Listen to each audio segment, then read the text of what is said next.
Thank you. Now turn to Juan José Rodríguez, who's the coordinator of Economic Development Commission at the Argentine Network of Professionals for Foreign Policy, or REDAPPE. May we have your comments, response, or questions? Any of them? Yeah, please.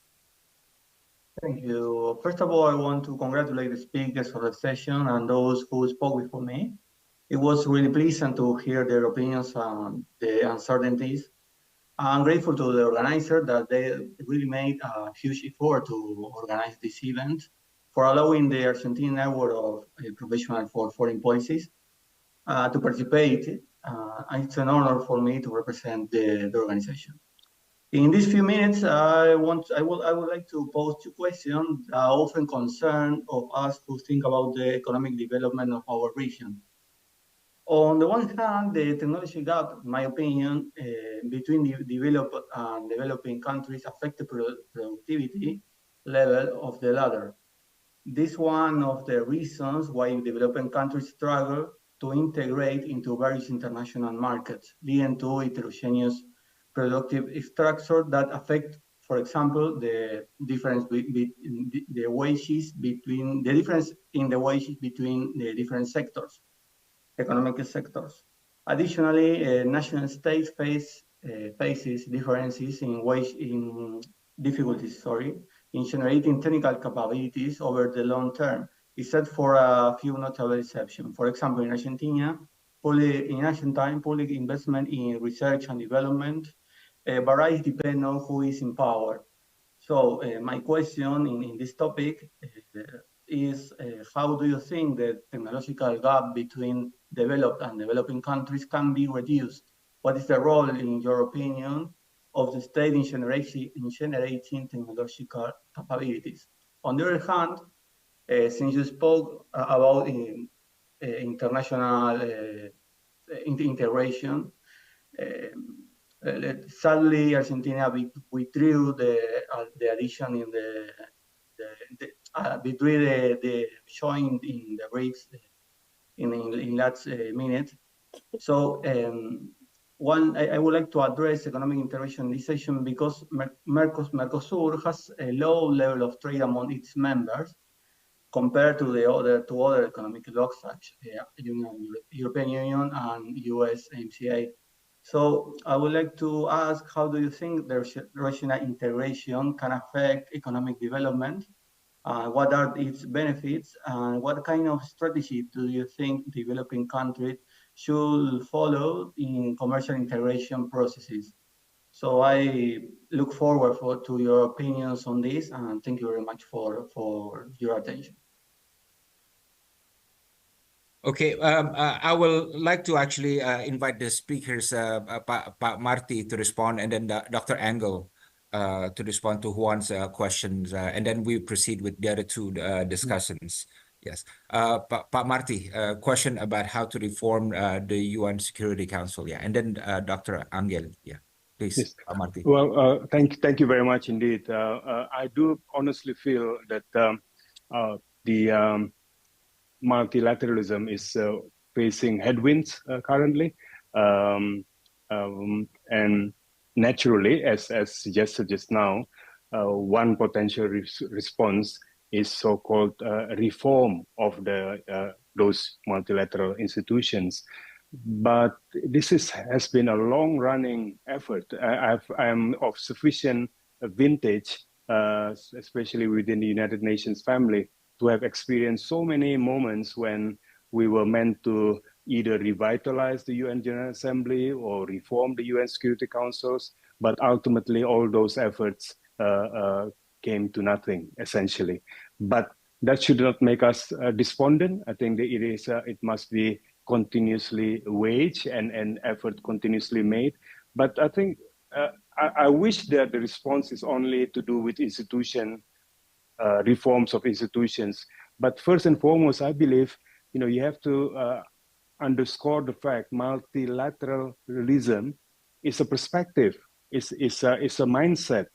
What we are missing today, I think, first and foremost, are those type of leadership that recognize that even national objectives can only be achieved at the multilateral level. It's not only purely national, but must be combination of both. And therefore, we need to really have that type of perspective ingrained and encouraged. And when we look at the reform of the specific institutions, essentially, how can we make them fit for purpose? And even if in our most frank and candid moments, I think most of us would recognize, whether it be the UN system or the Bretton Woods system, since there's such a freeze frame, the situation in the immediate post-war era, it has become obsolete. And in my view, again, to the point that I feel that change is permanent and power is dynamic, then we need to promote the idea of multilateral cooperation that has an automatic adaptive capacity rather than simply freeze framing a particular moment's constellation, because almost immediately that constellation will become obsolete as change occurs. So it's about the working methods more issue-based working methods rather than necessarily the institution itself. On your specific question on unilateral and global, I think it's about all of the above. It's all local, national, regional, and global. And we must work hard to ensure that they complement one another. As it's not as if one is at the expense of the other. And how can we ensure that type of mindset becomes promoted? At the moment, I feel ultimately there is a sense of disconnect between President Ramos Horta spoke far more eloquently than I possibly can. But there is a sense of disconnect between what's going on in the world and the UN's capacity, the Security Council's especially capacity to respond. They are very active and very vocal on some issues, but less so on others. So as a result, there is a credibility gap. And this is ultimately, what is the source of power and reputation for international organizations? That I guess we have to go to that a more philosophical question.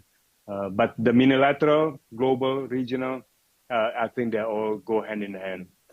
Sorry, Padino, for taking up too long. Thank you. Thank you. Dr. Angel, will you respond to Juan Rodriguez's question? Thank you, Angel. You are unmuted. You're muted. Can you unmute? Thank you.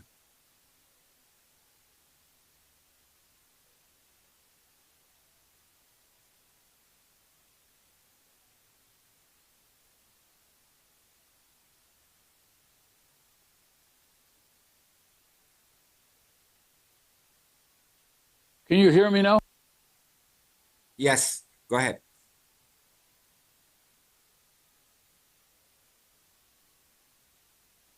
There. The question is fairly simple in a way. Developing countries have lower wages and lesser paid jobs because they are technologically behind, because of the fact that they have bad terms of trade, as I mentioned in my first intervention.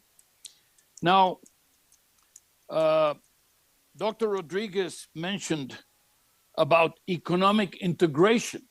How important is economic integration for, it can be a catalyst for growth, it can be a catalyst for development. And absolutely, yes, it can. Let me just put two examples. Latin America against Europe. Europe, basically, the most important trade partner of every European country is all the European countries put together and some of the European countries individually, but mostly it's Europe. Whereas with Mexico, with Latin America, with Brazil, with Argentina, etc. You basically have, well, mostly, I would say, if you take every country in Latin America except only a handful, China is their most important trading partner. And there is very little integration between the countries in Latin America. And let me just tell you that the kind of thing that can happen. In the NAFTA or in the TMEC, right now, the new version of the NAFTA, Mexico, the US, and Canada, we export to the United States about 500 billion per year, and to Canada, another maybe 25, 30, 40 billion. So that means Mexico's total trade, of Mexico's total trade, we have almost 600 billion, but 500 billion goes to our members of our partners in the NAFTA, in the North American Free Trade Agreement. And we are striving, and we're more and more integrated every time, trying to be competitive with not only America and Canada and Mexico, but also with the rest of the world, with Latin America and Africa and Asia, etc. So basically, I would say, yes, integration is crucial. Yes, integration, we have been remiss. We have been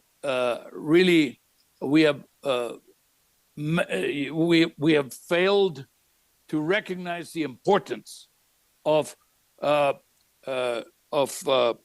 integration as very, very strong lever of development and of growth and of progress and I would say also bien-être, the welfare.